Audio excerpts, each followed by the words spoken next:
ሰላም የጌታ ጸጋና ሰላም ይብዛላችሁ። የክርስቶስ ኢየሱስ ምሳሌዎችና ትርጉማቸው ክፍል 9።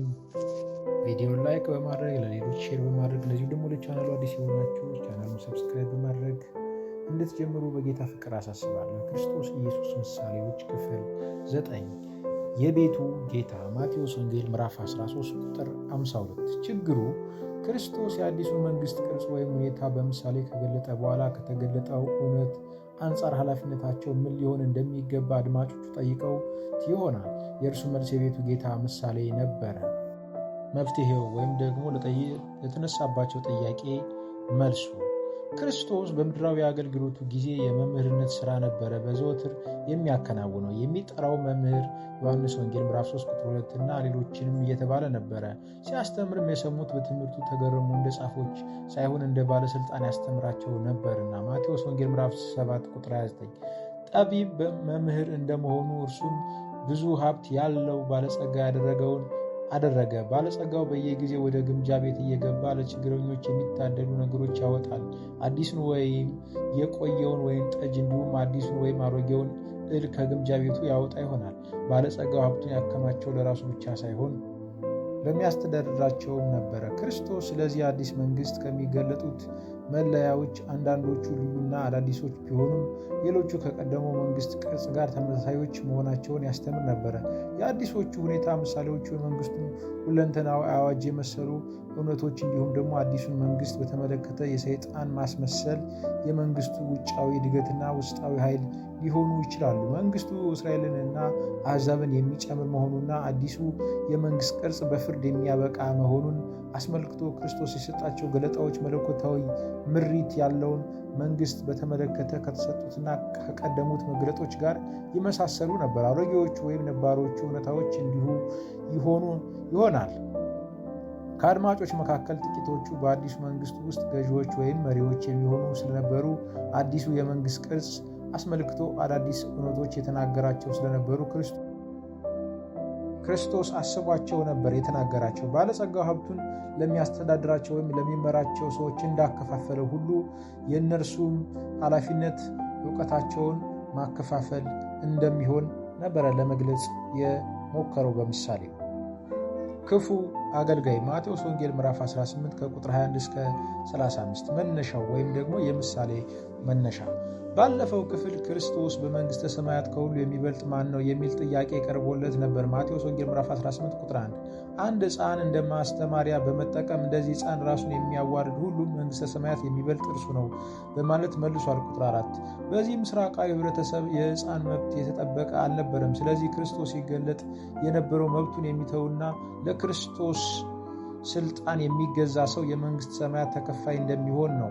ክርስቶስ ከእነዚህ ከታናናሾች ማለትም ለመንግስቱ ከተዘጋጁ ሕፃናት አንዳቸውን እንኳን ወደ ኃጢአት እንዳይምሯቸው ደቀ መዛሙርቱን አስጠነቀቀ። ቁጥር 6 እንዲህ ያሉት ታናናሾች እግዚአብሔርን የሚጠነቀቅላቸው ጠባቂ መልአክ የተመደቡላቸው ናቸው። ቁጥር 10 ከቤተሰብ ጋር መሆን አለመግባባትና ጸብን እንደማይገታ በመገንዘብ በልዩነቶች ወይም በግጭቶች ጊዜ እርቅ የሚፈጥሩበት ዝርዝር መመሪያ ሰጥቷል። ከቁጥር 15 ከቁጥር 17 ችግሩ ወይም የምሳሌው መነሻ ግጭቶችና አለመግባባትን አስመልክቶ የተሰጡት መመሪያዎች በጴጥሮስ አእምሮ ጥያቄ አስነሱ። ይኸውም አንድ ሰው የበደለውን ይቅር ለማለት ግዴታው መሆኑ የሚመለከት ነበረ። ጴጥሮስ ይቅርታ የእግዚአብሔር ባህሪ የጽድቅ ምሳሌ መሆኑን ያውቃል። ፈሪሳውያንም ይቅርታን እንደ ግል የጽድቅ ማስረጃ አድርገው ከሰዎች እንደሚፈልጉም ተረድቷል። ምክንያቱም ደግሞ ብዙውን ጊዜ ያሳልፍ የነበረው ከፈሪሳውያን ጋር ስለነበረ።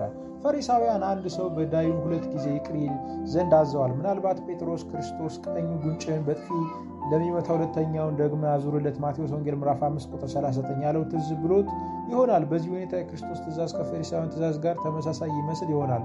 አንድ ሰው ከፈሪሳውያን ሕግና አተረጓጎም ባሻገር ለመሄድ ቢፈልግ ያ ሰው በዳዩን 3 ጊዜ ይቅር ሊለው ይገባል።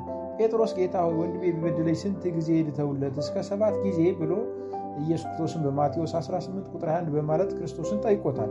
ክርስቶስ የሐዋርያቱ ጽድቅ ከጻፎችና ከፈሪሳውያን ጽድቅ መብለጥ እንዳለበት መጠየቁ ጴጥሮስ ያለ ጥርጥር አስተውሏል። ማቴዎስ ወንጌል ምዕራፍ 5 ቁጥር 20 ይህ በእርግጥ ከፈሪሳውያን ትእዛዝ 7 ጊዜ የበለጠ ነው። እንዲህ ያለው ይቅርታ የክርስቶስን ፍላጎት ያረካ ጽድቅም መገለጫ መሆኑን ለማወቅ ፈለገ። መፍትሄው ወይም የምሳሌው ትርጉም።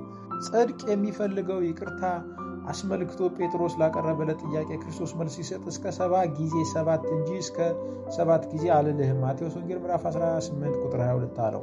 በአይሁዳውያን ዘይቤያዊ አነጋገር መሰረት 7 ጊዜ 7 ማለት ከቁጥር በላይ ወይም ሊቆጠር ለማይችል ጊዜ ማለት ነው። ስለዚህ ክርስቶስ ሲናገር የነበረው ጽድቅ ጊዜ ሳንቆጥር ይቅርታ ከሚያስፈልገውና ከተሰጠው በላይ ይቅር እንድንል የሚሻ መሆኑን ነበረ። ይህን እውነት ይበልጥ ለማብራራት ሲል ክርስቶስ የክፉውን አገልጋይ ታሪክ ተናገረ።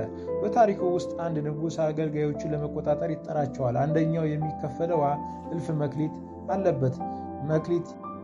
መክሊት የክብደት መለኪያ ነበረ። አገልጋዩ ያለበት ገንዘብ ከጊዜያችን የገንዘብ መጠን ጋር ሲነጻጸር በብዙ ሚሊዮን ብር የሚቆጠር ይሆናል። አገልጋዩ ያለበት ዕዳ ለመክፈል ባለመቻሉ ንጉሥ ገንዘቡን ለመተካት አገልጋዩ እንዲሸጥ አዘዘ።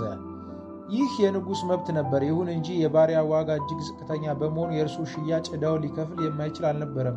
አገልጋዮች ያለበትን ዕዳ ዕድሜውን ሁሉ ቢሰራ እንኳን የማይከፍለው ቢሆንበት የዕዳ መክፈያ ጊዜ እንዲራዘምለት ጠየቀ። ንጉሥን የማድረግ ግዴታ አልነበረም። ቢሆንም ይቅር ባይ ስለሆነ ከአገልጋዮቹ ልመና የላቀ ቸርነት በማሳየት ዕዳውን ሰረዘለት፣ ያለምንም ግዴታ አሰናበተው።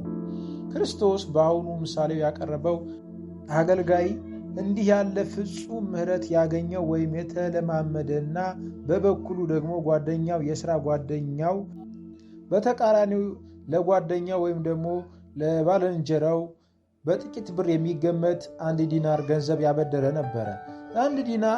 አንድ ዲናር የአንድ ሰራተኛ የቀን ደሞዝ ነበረ። እንዲህ ያለ ብድር የሚከፈል በተበዳሪው ቆጣቢነት፣ ትጉህ ሰራተኝነት ነው። በዚህ ምሳሌ አበዳሪው ገንዘቡ ወዲያውኑ እንዲከፍለው ከጠየቀ በኋላ ተበዳሪው ዕዳውን ለመክፈል ቃል በመግባት የመክፈያው ጊዜ እንዲራዘምለት ጠየቀ። ይሁን እንጂ አበዳሪው ዕዳውን እስኪከፍለው ድረስ ውሃኒ ውስጥ ጣለው።